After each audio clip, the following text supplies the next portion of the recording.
Steph Curry was ruled out of tonight's game with left foot soreness after the ankle and foot got rolled up on here on this play. Welcome back, everybody. I'm Dr. Brian Sutterer. We're going to take a really quick look here at what happened exactly with Steph Curry's foot/ankle soreness suffered earlier tonight against the Celtics. Right off the bat, I have to give the Warriors credit here because a lot of times in this acute phase, we hear the team say something like it's a foot sprain, it's a foot contusion. And that's a really generic, non-specific term that sometimes just makes this more confusing. And so I appreciate how they're just simply saying, he has foot soreness. He has foot soreness that's so much to the point where he can't safely get back out there and play and protect himself, and so we're holding him out. What exactly that foot soreness is from is, of course, the million-dollar question here that Warriors fans all want to know. Right off the bat, this doesn't look like the traditional type of ankle sprain that, of course, Curry dealt with extensively early on in his career. If anything, this was more similar to a high ankle sprain mechanism where that foot, as it sort of gets rolled up on, you can see it's kind of rotated outwards a little bit. So kind of right there in that position, not severe, that foot is pointed outward further to the left where the Celtics player is. That's more the scenario where we see these high ankle sprains. The challenge, of course, here is that like we saw recently with Anthony Davis's injury, a foot or an ankle injury can look clearly like one thing, like an ankle sprain in Davis's case, but then we find out that it's really a more severe foot sprain. For quick reference of a more traditional high ankle sprain, this was LeBron James's injury, where you can see as that player kind of lands on the outside of his foot, that foot and ankle go into eversion, and that foot is pointed externally. So the toes are pointed external, that direction, stressing those ligaments of that high ankle. So this is more classic of a high ankle sprain. A little bit similar to what we saw with Steph, but definitely not traditional. And of course, we've heard that it's more foot soreness rather than ankle soreness, which points obviously more towards the foot. One good thing looking through this is it looks like there's a pretty clear moment where there's more direct compressive trauma and load on Steph's foot, kind of right here in about this position. His foot is just basically getting smashed as the Celtics player lands on it. And so that in and of itself would certainly be enough to just cause a bruise, cause a contusion, either to just the soft tissues or to the many bones through the foot, specifically more the forefoot out towards the toes in that area where that pressure is being directed. One thing we think about, of course, when we hear midfoot sprain, the thing everybody dreads is something called a Liz Frank tear.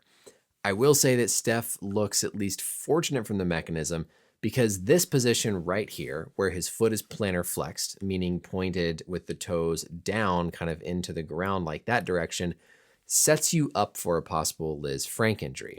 Typically, though, what happens is a big offensive or defensive lineman in football falls on the back of your heel, pushing the foot further down, compressing that midfoot joint, kind of where that Liz Frank ligament lives.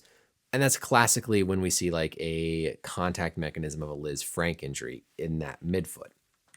Here with Curry, though, you can see how the Celtics player kind of falls a little bit more off to his side. So there's no direct load on the back of his heel.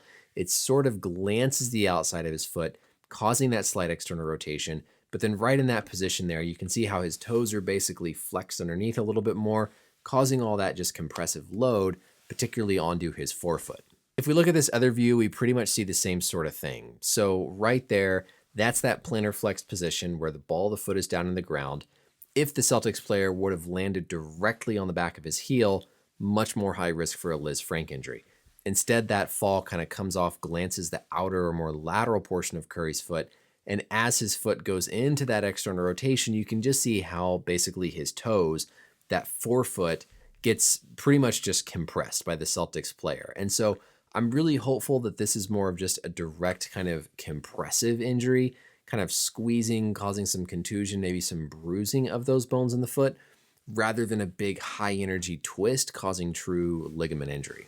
A final really important thing to point out here is that these specific types of braces that Curry wears can cause a lot of local irritation and just pain in the foot whenever the foot gets twisted or compressed in specific ways. There's usually some hard plastic on these braces, and so that's definitely a possibility as well, that it's more so just the way that the brace in his shoe is compressing the front of his foot whenever he gets all this pressure landing on the front of his foot kind of through that sequence. So also possible there's really no true injury here, and it's just hopefully that brace in his shoe that twisted enough, put enough hard pressure, that caused high enough pain that he couldn't safely return. The first question in this whole workup is number one, x-rays. X-rays can tell us, of course, whether or not there's a obvious displaced or significant fracture within the mini bones of the foot, but it can also give us an idea about stability of the joints and how the ligaments are functioning based on how close or far apart different bones are throughout the foot. Remember that the presence of pain that inhibits you from having full range of motion, full strength,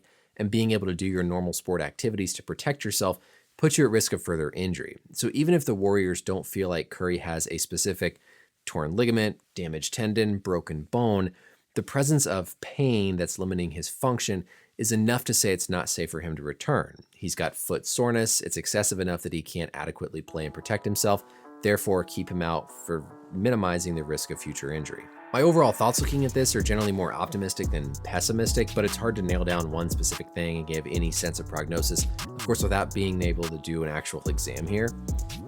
Number one, the amount of external rotation doesn't seem all that excessive, and there's not that much eversion to make me think of a significant high ankle injury. Also, the fact that the Celtics player directly fell kind of on the outside of Curry's foot rather than right on the back of his heel reduces the amount of force that's going to go through that midfoot and through those ligaments. But there is a significant still amount of compression just from that foot getting rolled up on here in this position. And so at a minimum, I'd say there's a chance for some good bruising through the foot, some contusion potentially of those joints through the foot. So still something that's probably going to cause some lingering pain. As always, you guys can't hold me to initial thoughts here. The goal is to just review some basic anatomy, some movement principles, and just shed a little bit of light on what we see in these videos. If Curry wakes up and has a lot of swelling tomorrow, then I imagine they'll do an MRI.